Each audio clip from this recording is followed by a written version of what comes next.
Hey boys, Brett Leggett from Love the Grind here. Today, I'm going to share some bulk cooking tips. This is how you make rice that doesn't suck. Bulk cooking tips. I see a lot of people trying to make the right choice of food for either fat loss or gaining lean muscle while minimizing fat gain, but what they end up making is something that's plain or just straight up bad tasting, and I think eventually that'll lead to cheating or going off plan just simply because you are craving something that tastes a little bit better. So hopefully, whether you're trying to lose weight or gain some muscle, this will help you achieve those goals. Now all these spices I'm about to use can be picked up dirt cheap in bulk from your local Indian store. Just Google Indian grocer and find the one that's nearest to you. Alternatively, you can just pick up the ones from the supermarkets, although they tend to be dearer and the quality is not as good. You can skip most of these individual spices by using a pre-made garam masala, but honestly guys, the ones you buy pre-made from the store have way more of the crappy stuff and won't give as full of flavour as spending the extra 3 minutes to do it separately. So please don't be alarmed by what looks like a lot of ingredients.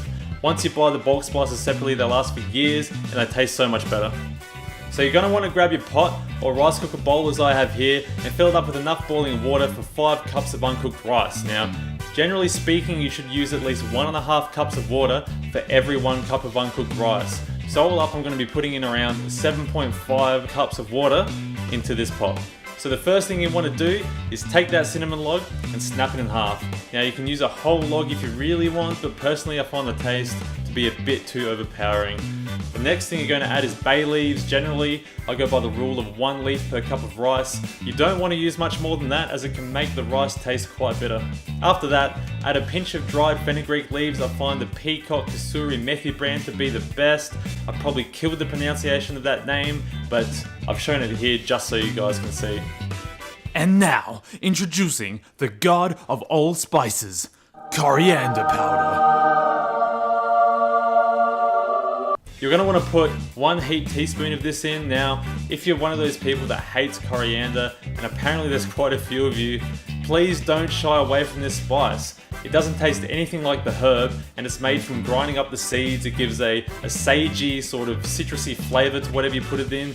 No curry or rice is complete without using it, in my opinion. So this is really important, guys. Please don't shy away from the coriander powder. Next, I want to add half a teaspoon of cumin powder, a 1/4 teaspoon of cloves powder, nutmeg, and cardamom. Then finish it off with salt to taste and at least 100 milligrams of saffron. Now, saffron is really expensive.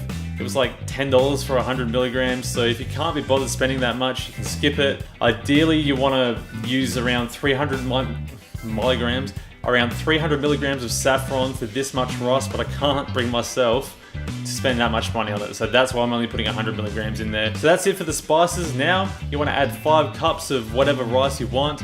Personally, I like basmati and jasmine. I'm using basmati here, aged basmati in fact, but you can use whatever you want. So let the rice cook, and when it's finished, all you have left to do is enjoy it. Hope this has been helpful, guys. Thank you for watching. Like, subscribe, all that bullshit. I'm Brett Leggett, and I'm out.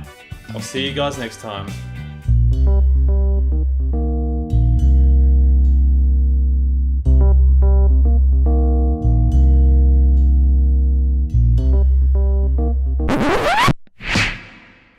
To feel bad for 20 years and then to finally feel good, there's no energy throughout the day. There's nothing that can match that. So, I mean, the physical changes were the ones that